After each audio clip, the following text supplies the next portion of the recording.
Bonjour. Pour certains 36 degrés, certains 38. Mais on va voir aussi la chaleur de la Torah, parce qu'on peut poser des questions, c'est toujours intéressant. Et surtout, on va voir aujourd'hui ensemble la paracha Vaïtranan, une paracha qui est très intéressante. Mais c'est par le fait qu'on parle du schéma, etc. On vient de faire ce vendredi qui est considéré comme le jour qu'on dit qu'il n'y avait pas un Yom Tov dans le peuple juif aussi grand que le Yom Tov. Non, on te dit qu'il n'y avait pas un Yom Tov aussi grand. Et comme le Yom Tov de Tou B'Av, le Yom Tov du 15 Av. Et la question qui est demandée est pourquoi ce jour c'est un jour si important. On a vu ça longuement dans le cours de lundi midi. Et hier midi, l'importance c'est que c'était le jour dans lequel on te dit qu'on a arrêté de couper du bois pour le temple. Les tribus pouvaient se marier ensemble. Le jour que les filles de Jérusalem sortaient avec des habits empruntés pour pas seulement se marier, mais surtout marier. En donnant la fameuse phrase Bachur Sanaïna.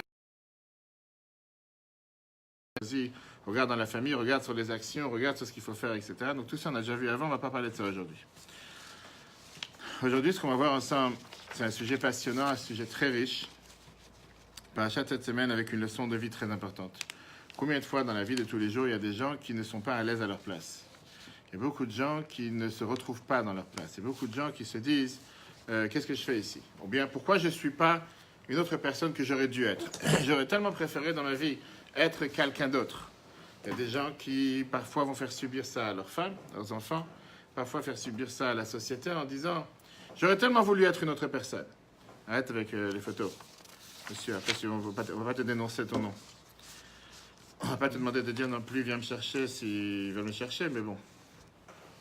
La question qui est demandée, c'est que cette semaine, on voit bien sûr la répétition de la Torah, comme on a vu jusqu'à présent. Moshe est en train de répéter le fait qu'il va quitter ce monde. Il dit au peuple juif quoi faire et quoi pas faire, comment faire attention les prochaines fois. On va voir deux mots qu'il utilise. Ces deux mots qui sont des mots qui sont apparemment jamais utilisés dans toute la Torah, que Moshe les utilise cette semaine. On verra l'explication chassidique, court et simple, mais qui nous donne une leçon de vie tellement riche. Comment apprécier la place dans laquelle on se trouve? Comment ne pas vouloir être à la place de quelqu'un d'autre, ou surtout comment ne pas vouloir envier la place de quelqu'un d'autre, ou bien, parfois, certaines personnes se sentent tellement mal à l'aise où ils sont et qui passent toute leur vie et tout leur temps à vouloir être quelqu'un qu'ils ne sont pas, et au final, ils finissent ni par vivre, qu'est-ce qu'ils sont, ni par faire ce qu'ils doivent, et le temps passe, et la vie passe, et ils ont perdu toute leur vie. Et d'où ça, on apprend tout ça, on apprend du dialogue bizarre qu'il y a eu entre Moshe et Dieu cette semaine, que Dieu lui fait allusion avec une phrase que Moshe lui-même a dit il y a des dizaines d'années en arrière. Retournons dans le texte. On sait très bien que Moshe n'est pas rentré en Israël. Moshe n'est pas rentré en Israël, il n'a pas été accordé le fait de pouvoir entrer en Israël.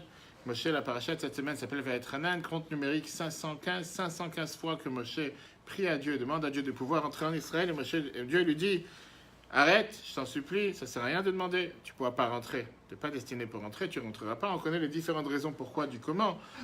On a expliqué ça plusieurs fois, c'était peut-être la faute qu'il a tapé sur le rocher au lieu de parler, tout ça c'est, on va dire, c'est des soi-disant fautes, puisque c'était destiné depuis le départ qu'il ne pouvait pas rentrer, mais ça c'est ce que la Torah nous dit.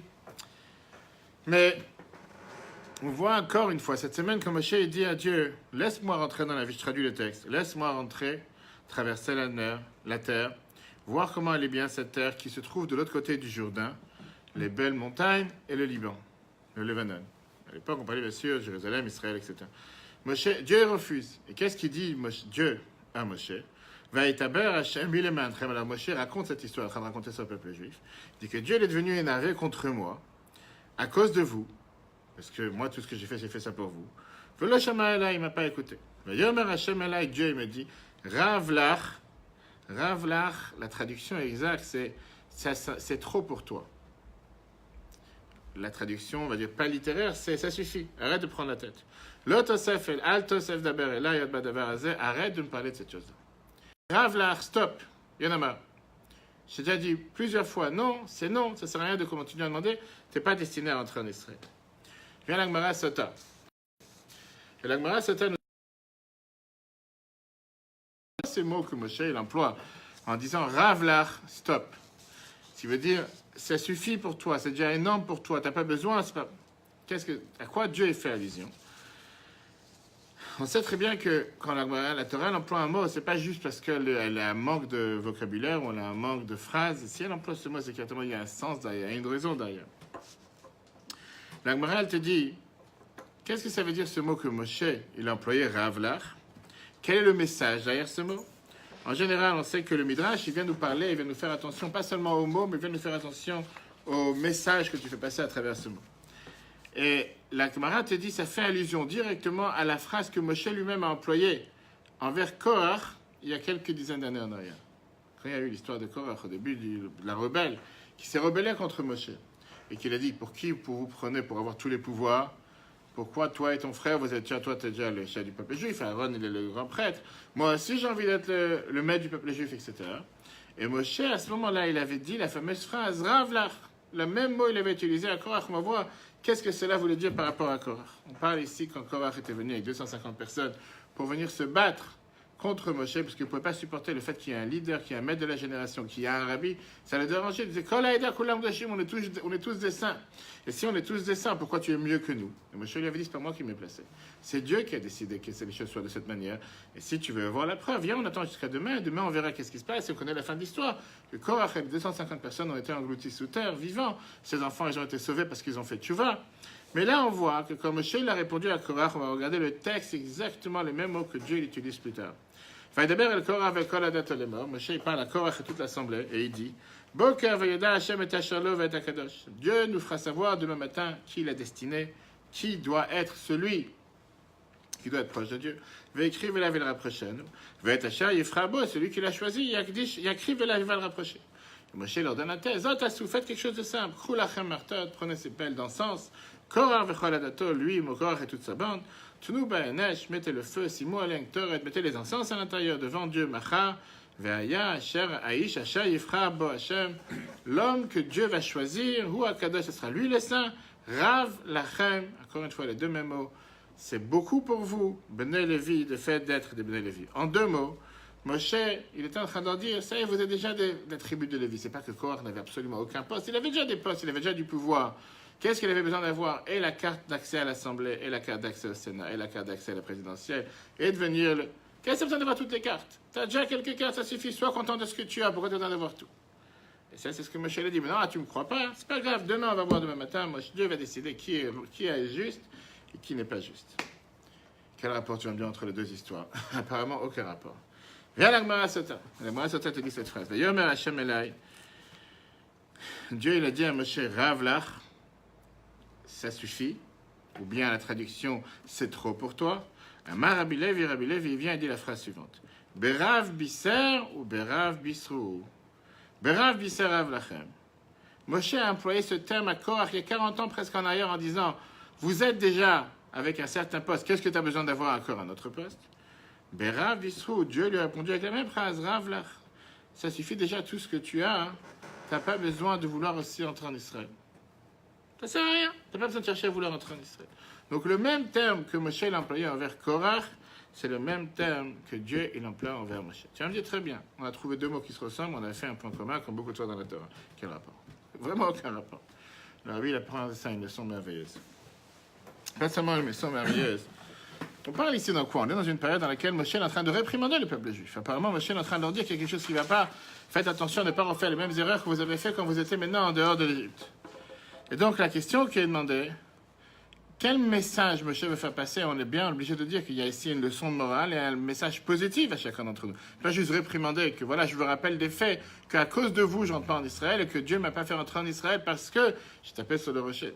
Qu'est-ce qu'on en a à faire? Comme on a déjà parlé la semaine dernière à Shabbat, ces gens qui sont en train d'entendre des réprimandes, ils n'ont rien fait. Et c'est les enfants d'eux. Toute la génération du désert, ils sont morts déjà, ils ne sont pas là, donc c'est même pas eux qui ont fauté. Donc à qui Moshe est en train de parler et quel message il va faire savoir? La Bible s'arrête sur un mot, que la Gemara elle emploie ici le terme bisser, qui veut dire il aura annoncé. Dans le mot bisser, il y a le mot psora, tova, qui veut dire une bonne nouvelle. En général, tu vas me dire, il y a aussi des mauvaises nouvelles. Mais en général, on n'utilise pas ça pour dire une mauvaise nouvelle. Quand on parle d'une bonne nouvelle, on dit bisser, on parle le mot psora, une nouvelle. Qu'est-ce que ça veut dire que la Gemara te dit que Moshe leur a dit, je vous annonce, que la Gemara dit que puisque Moshe il a annoncé une bonne nouvelle à Korach, en disant, ça suffit déjà ce que vous avez, Dieu il a annoncé une bonne nouvelle à Moshe en disant, ça suffit ce que tu as, tu n'as pas besoin de rentrer aussi en Israël. Tu as une piste? Quel message il fait passer? On est là pour réfléchir ensemble. Il a fait passer un message ici. Quel message il a cherché à faire passer? Avec ces deux mots. Monsieur le rabbin en face de moi. Je vais pas dire ton nom pour pas que les gens t'appellent. Est-ce qu'il y a une corrélation avec ce qui s'était passé avec Korah aussi? Je sais qu'il y a une corrélation. C'est pour ça que la Torah compare les deux. Mais la question qu'on veut savoir, c'est quel point commun et surtout quel message la Torah veut parler.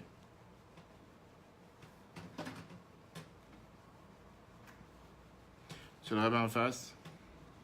Je réfléchis. Alors, d'accord, je pense que tu avais réfléchi jusqu'à présent. La réponse, elle est, madame, rien, zéro.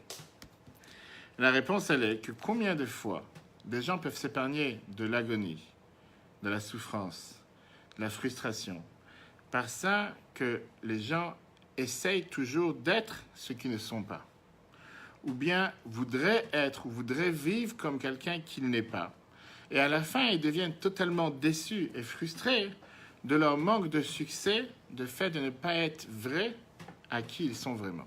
Il faut quand même essayer. On va y arriver. On va y arriver. Si on n'essaie pas, Hein? on sera des gens. Qu'est-ce que ça veut dire? Alors, on va y arriver. Qu'est-ce que ça veut dire que tu n'essayes pas? On va y arriver une seconde. Qu'est-ce que ça veut dire on n'essaye pas? On ne parle pas maintenant de changer de niveau et d'avancer de niveau tous les jours. Ça, c'est important, c'est vital. On va voir après, c'est important. Je ne parle pas de ça. Je parle de quelqu'un qui s'est dit j'aurais voulu toujours être un avocat, par exemple. Je n'ai pas réussi dans le diplôme. Au moins, je me fais passer pour un avocat, même si je ne suis pas. J'ai aucune qualification pour avoir tous ces droits et tous ces passe-droits, mais je vais les avoir quand même parce que je suis le copain du président. Un exemple. Mais ça du domaine, c'est pareil. Oui, mais c'est ce qu'on. C'est la, La question étrange, c'est qu'on parle quand même de Moshe. On va y arriver avec Moshe. On va y arriver avec Moshe. Korah, je dis pas. Alors, avant d'arriver à Moshe, parle de viens. Moshe. On va y arriver avec Moshe, mais d'abord, on va parler avec Korah. Le message que la Torah te fait passer ici est très riche. Chaque personne est unique. Chaque neshama, elle est unique. Chaque mission que Dieu a donnée à chacun d'entre nous, elle est unique. Et tu n'as pas deux personnes qui ont le même visage, qui ont le même message à faire passer, la même mission dans la vie. Un des élèves, maître de la Chassidut, Rabbi Zusha Danipol, il disait la chose suivante. J'ai pas peur quand je vais monter dans le ciel qu'on me demande la question pourquoi tu n'étais pas comme Moshe, pourquoi tu n'étais pas comme Abraham. Parce qu'il y a une telle question, je vais répondre je suis pas Moshe, je suis pas Abraham. Le jour où Dieu me donnera les pouvoirs qu'il a donnés à Moshe, ou le rôle, ou la neshama qu'il a donné à Moshe ou à Abraham, là je serai comme Moshe Abraham. Mais j'ai peur d'une autre question quand je monte au ciel. Tu n'es pas devenu ce que tu aurais dû être. Exactement. Pourquoi tu n'as pas été zouché la personne que toi tu aurais dû être? À ça, j'ai peur que je n'aurai pas une réponse. Comment savoir? Qu'est-ce que ça veut dire comment savoir? Comment savoir? Alors, on va y arriver. Comment savoir? Comment je dois remplir ma mission? Alors, on va arriver après. On va arriver après. Mais d'abord, le point numéro 1, malheureusement, combien de gens veulent se faire passer pour quelque chose qu'ils ne sont pas? Surtout avec le monde virtuel, qu'aujourd'hui, les gens, Facebook, je fais toute une formation sur Facebook il n'y a pas longtemps en Allemagne, et que c'est un monde tellement virtuel, c'est un monde tellement que beaucoup de gens se cachent derrière un écran, et des gens se font passer pour des choses que... Tu as juste à voir le profil de certaines personnes qu'ils ont appris dans telle et telle université, tel et tel, et que beaucoup... Pourquoi j'ai besoin de me présenter comme quelqu'un? Tu vas me dire, oui, mais c'est de la rigolade, c'est virtuel, c'est pas vrai, de toute façon, les gens, ils savent. Non! Dans la vie de tous les jours, je suis qui je suis. Dieu ne demande pas de chacun d'entre nous d'être parfait, mais il demande d'être sincère.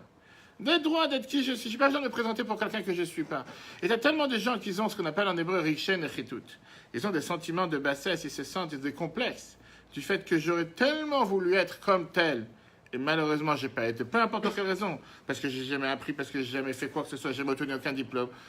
Alors au moins me faire passer pour que puisque je considère tout le monde bête et naïf, les gens de toute façon ne feront pas la différence et me considérant que de toute façon je suis tel. Et vient la paracha de cette semaine te dire c'est faux. Les gens ne sont pas bêtes et naïfs. Et le pire, c'est qu'on va tout de suite voir, quand tu essayes d'être quelqu'un que tu n'es pas, tu as trois choses que tu es en train de perdre. D'abord, tu es en train de perdre la contribution unique que tu aurais pu apporter à ce monde que Dieu t'a donné. Puisque chacun d'entre nous a une contribution à amener à ce monde. Ça n'existe pas une personne qui n'a pas une mission à amener à ce monde, peu importe quelle est la mission, juif, non juif, homme, femme, sans différence. On a tous un devoir. Après, on verra comment. Mais la réalité, elle est que quand tu essaies toute ta vie, tout ton temps à te faire passer pour quelqu'un d'autre, tu ne fais pas ce que tu devrais faire. Parce que tu essaies de faire le travail de l'autre, numéro 1. Maintenant, deuxième point, en essayant d'être quelqu'un d'autre, tu ne pourras pas réussir. Parce que tu n'as pas les compétences de l'autre, tu n'as pas les qualités de l'autre, tu n'as pas la mission de l'autre. Tu peux essayer d'être comme l'autre, mais au final, tu ne seras pas l'autre. Donc même ce que tu essaies de faire, tu ne feras pas bien. Et troisième point, tu deviens quelqu'un qui est malhonnête. Pourquoi tu es malhonnête? Parce que tu essaies de vivre une vie de quelqu'un que tu n'es pas. Comme je dis toujours, c'est pas mentir ici et être droit ailleurs. C'est où tu mens tout le temps, ou tu es droit tout le temps. Ça ne veut pas être que dans la vie de tous les jours, envers ma femme, je la trompe jamais, mais tout le reste, je trompais tout le monde. Non. je suis droit. Qu'est-ce que ça veut dire être vrai envers soi? Être vrai envers soi, ça c'est le message que Dieu il a fait passer que Moshe a fait passer à Korach, et que Dieu il a fait passer aussi à Moshe. Moshe dit à Korach, après on verra après la réponse par rapport à Moshe. Moshe dit à Korach, Rav Lachem, ça suffit déjà qui vous êtes. C'était pas une réprimande, c'était une bonne nouvelle, c'était une nouvelle qui lui donnait des forces. T'as pas besoin d'être quelqu'un d'autre pour être quelqu'un de bien. T'as pas besoin d'être quelqu'un d'autre pour être quelqu'un qui a de la valeur. T'as pas besoin d'être quelqu'un d'autre pour remplir ta mission sur Terre. Ta mission, tu peux la remplir à 100% en étant qui tu es. Pas besoin de chercher à vouloir imiter, copier quelqu'un d'autre pour être quelqu'un qui est apte à se faire passer dans le clan, faire passer du groupe, faire passer de la société, ou être accepté par les autres. Tu n'as pas besoin d'être accepté par les autres. En étant qui tu es, tu vas dire, mais j'aurais voulu. On a tous voulu. On dit toujours que la pelouse de l'autre, elle était plus verte que la nôtre. Qui t'a dit de redonner la pelouse de l'autre? Si tu sais définir quelle est ta mission, quel est ton rôle, quel est le but, pourquoi Dieu t'a mis sur terre, automatiquement, tu as un devoir de tout faire pour développer et avancer et évoluer dans la mission que Dieu t'a donnée à toi, pas dans la mission de l'autre. Et comme j'ai dit, on voit aujourd'hui dans la société tellement de gens qui souffrent parce que d'abord, ils se haïssent eux-mêmes, parce qu'ils ne peuvent pas supporter l'espace dans lequel ils se trouvent, parce qu'ils sont eux-mêmes, ils se comparent toujours à qu'est-ce que l'autre va penser de moi, qu'est-ce que l'autre va dire de moi, comment ça se fait que je n'ai pas obtenu tel diplôme, comment ça se fait que je n'ai pas obtenu quel environnement, comment ça se fait que je ne suis pas quelqu'un d'autre. Moshe dit encore à Rav Lachem. Tu penses que ce que tu as déjà comme possession, comme mission, c'est mal? C'est pas mal. Tu es en train de faire ce que Dieu il attend de toi à 100%, mais fais ce que Dieu t'a demandé. Ne fais pas chercher à faire ce que Dieu a demandé à quelqu'un d'autre. Puisqu'au final, chacun il a sa mission, chacun il a son chemin, chacun il a sa personnalité. Combien, à chaque fois, c'est ton don que Dieu t'a donné, c'est d'être un peintre, d'être un journaliste.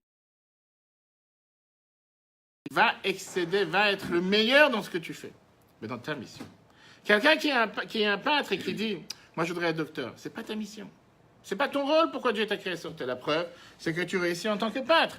Va faire ta mission à 100%, mais va faire le meilleur.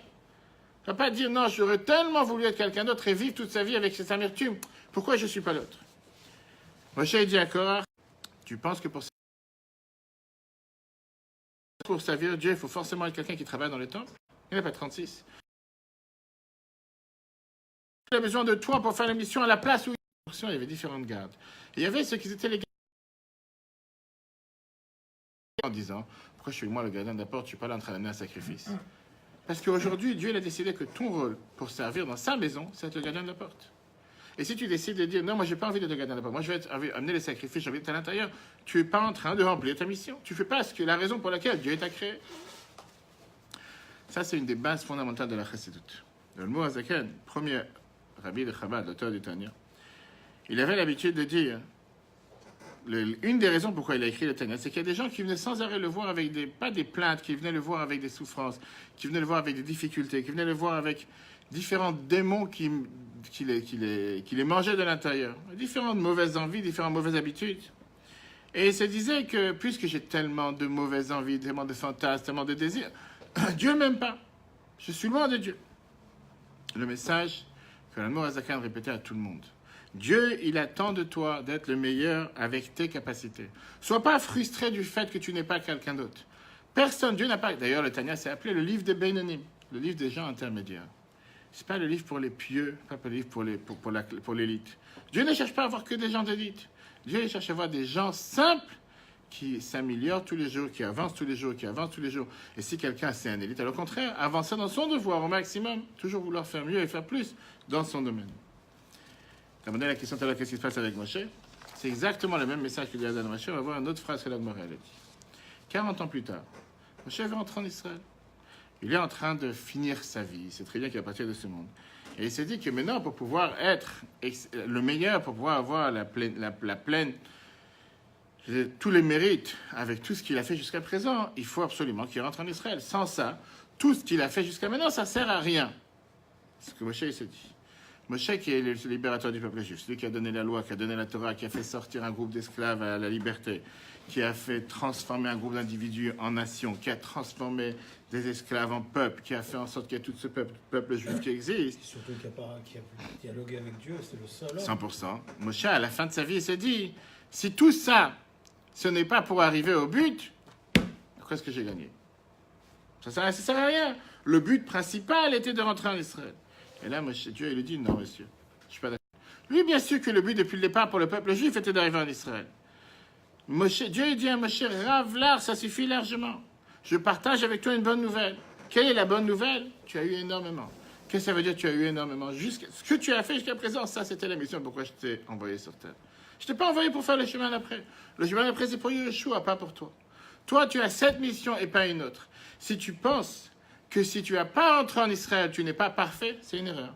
Parce que pour toi, sans rentrer en Israël, tu es déjà parfait. Tu n'as pas besoin d'arriver jusqu'en Israël pour être parfait. Ça, c'est le message que Dieu donne à Moshe. Bien sûr qu'encore une fois, tu vas dire, ça dépend par rapport à chacun d'entre nous. Rabbi prend ça avec un point sur l'éducation. Il dit, combien de parents, juste pour pouvoir faire partie de la société, faire partie de la communauté, faire partie du quartier, faire partie de peu importe, envoient leurs enfants des fois dans des écoles ou dans des endroits qui ne sont pas du tout adaptés à leurs enfants. Mais juste pour qu'ils puissent dire, mon enfant, mon fils a passé tel et tel système, a été dans telle et telle école, a fait telles et telles études, mon enfant a eu tel type de bar mitzvah, mon enfant a fait tel type de centre aéré, tel type de programme, tel type d'université. Qu'est-ce que malheureusement parfois ils causent? La seule chose que les enfants ne réussissent pas, que les enfants eux-mêmes ils sont confus, ou il reste ce qu'on appelle des outsiders, il reste des gens qui sont à l'extérieur, parce que cet enfant il sait très bien, il n'a rien à faire là-bas. Il ne se sent pas à l'aise dans cet endroit, dans cette fonction.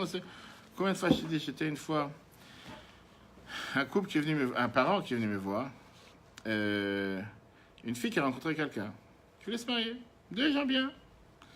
Sauf que le malheur qu'elle avait, c'est que son père s'est toujours imaginé que cette fille va se marier avec un avocat ou un dentiste. C'est ce qu'il avait défini. Comme la personne qu'elle a rencontrée, c'était un simple vendeur dans un magasin. C'est ni un avocat ni un dentiste. Pour le père, c'était comme si tout son monde s'était écroulé. Donc il est venu me voir et il m'a dit, en aucun cas je laisserai ma fille se marier avec quelqu'un pareil. Je fais, tu cherches à quoi? Tu cherches à dire que toi, tu pourras écrire sur ta pierre tombale que ma fille s'est mariée avec un avocat ou un dentiste, ou tu cherches à ce que ta fille soit heureuse? Si, enfin, bien sûr, on parle bien qu'elle s'est mariée avec quelqu'un de la communauté, etc. Tu cherches à ce que ton enfant soit heureux. Elle n'a pas trouvé un avocat. C'est pas dans toi ce que tu avais fixé il y a 20 ans. Mais elle est heureuse dans sa vie. Laisse-la être heureuse. Et il était jusqu'au bout. Je n'irai pas au mariage, je participerai au mariage. Parce que moi, j'ai décidé que non. Oui, malheureusement, il y a des gens qui sont. Moi, j'ai dit, je peux pas être partenaire avec toi dans cette vision des choses. Cette démarche qui est totalement fausse. Et ça, c'est ce que Moshe dit au peuple juif, répétant ce que Dieu le dit, Ravlar, qui veut dire, c'est une bonne nouvelle. La manière comment tu es, c'est la bonne manière, tu es parfait.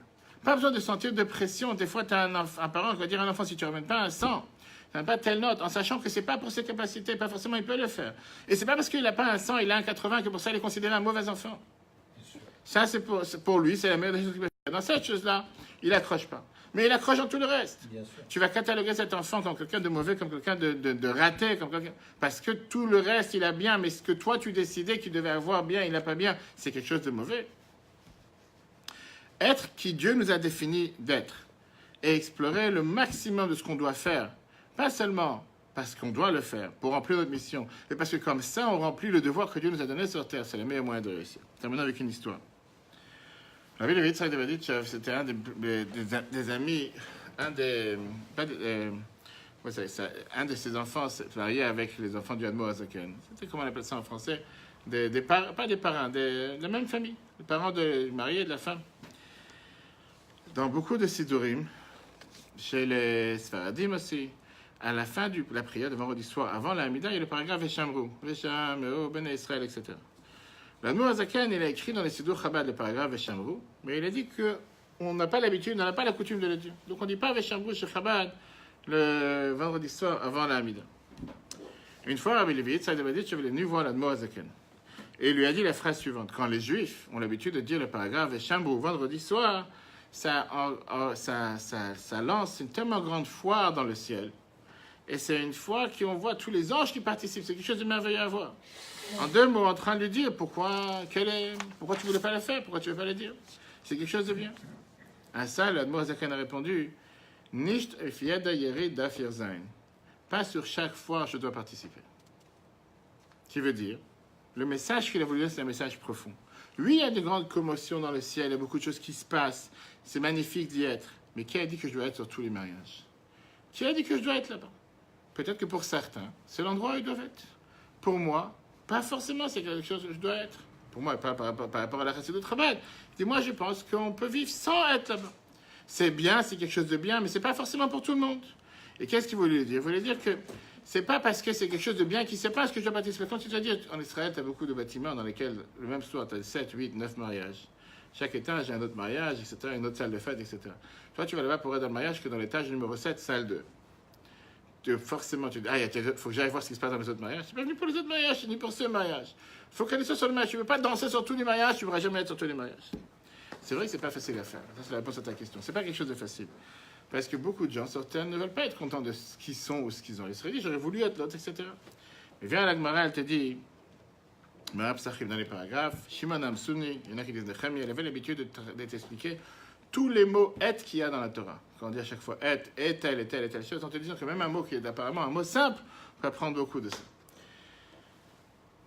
Jusqu'à ce qu'il est arrivé à Et Hashem Elokecha Tira. Le Dieu, ton Dieu, tu devras craindre. Et là, il n'a pas trouvé quoi expliquer. Qu'est-ce que ça fait ce mot être là-bas? C'est-à-dire quoi? Il y a un autre Dieu, il y a quelque chose d'autre, il s'est dit, il y a quelque chose qui ne va pas. Tout ce que j'ai fait jusqu'à maintenant, je mets à la poubelle. Tout ce que j'ai expliqué jusqu'à maintenant, ça n'a pas de sens. Parce que je vois qu'il y en a un que je n'arrive pas à expliquer. S'il y en a un que je n'arrive pas à expliquer, c'est que tout le reste aussi, c'est pas bon. Alors, ces élèves, ils lui ont dit quoi? Tout ce que tu as dit jusqu'à maintenant, c'est pas bon. Tu as perdu ton temps pendant toutes ces années que tu as expliqué chaque détail de la Torah. Il a répondu de la même manière que j'ai reçu un salaire pour les expliquer, je recevrai un salaire pour les avoir enlevés. En 2 mots. Alors ça ne doit pas être. Je me suis fatigué, j'ai expliqué. C'est pas grave. Si ça ne doit pas être, ça ne doit pas être. Qu'est-ce qu'on apprend avec tout ça? La leçon principale qu'on apprend avec tout ça, c'est que dans la vie de tous les jours, on doit se focaliser sur la mission que Dieu nous a donnée sur Terre et essayer de faire cette mission de la meilleure manière possible. Comment savoir quelle est notre mission? Et là, la réponse simple. On sait comment est notre mission par ça qu'on sait dans les choses dans lesquelles on a le plus de difficultés. Pourquoi? Je te dis clairement, le Yetzirah, le mauvais penchant, ne va jamais t'empêcher de faire les choses qui sont faciles. Les choses qu'il sait qui ne sont pas ta mission, elles ne peuvent pas t'empêcher. Il sait que pour toi, c'est difficile de se lever le matin pour aller prier, il va tout faire pour t'empêcher sur cette chose-là. Il sait que pour toi, c'est pas difficile de manger Shabbat ou de fermer Shabbat, parce que c'est quelque chose de facile, il ne va pas t'embêter pour ça. Il sait que pour toi, c'est difficile de donner la tzedaka, il va faire tout pour t'empêcher de donner la tzedaka. Il sait que pour l'autre, c'est difficile pour lui de prier, il va venir l'attaquer juste sur ce terrain. Parce que pourquoi? Parce que son but, c'est d'empêcher une personne à faire sa mission. Donc la Bible disait à chaque fois des centaines de reprises, quand tu sens que tu as quelque chose qui est difficile pour toi à faire, c'est là que tu dois mettre tous tes efforts. Parce que c'est là où se passe ta mission plus qu'autre chose. Ça ne veut pas dire qu'il faut faire une mitzvah parmi tant d'autres. On doit tout faire. Mais la mitzvah sur laquelle je mets le plus d'accent, c'est les choses dans lesquelles je sais que j'ai des difficultés. C'est là que je dois tout faire pour réussir et ne pas s'émotionner. Ne pas s'émouvoir, ne pas baisser les bras, ne pas se dire que c'est difficile. Et c'est comme ça qu'on va réussir. Que Dieu fasse qu'on prenne cette leçon dans les mains, qu'on apprenne avec cette leçon à la main dans la vie de tous les jours, ce qui n'est pas facile. Et que grâce à ça, on mérite très bientôt la venue de Mashiach. À ce moment-là, on verra comment ce vendredi, ce sera un jour de fête, un jour de Yom Tov. Pas juste comme la Torah, la Gemara nous raconte, mais un vrai jour de joie pour tout le peuple juif. Et qu'en attendant, qu'on entend des bonnes nouvelles de tout le peuple juif partout où il se trouve. Si Dieu veut demain, on parlera longuement sur la paracha Vatranan. On en parle du schéma cette semaine et beaucoup d'autres paragraphes importants dans cette paracha. Les 10 commandements, en fait. Les 10 commandements, si tu veux, la répétition, tu veux dire. Bien sûr. Mais que bon, on en parle tous les jours. Très bonne journée à tous. Le cours sera en replay sur eTorah, l'application Google et Apple dans quelques instants. Très bonne journée et à la semaine prochaine.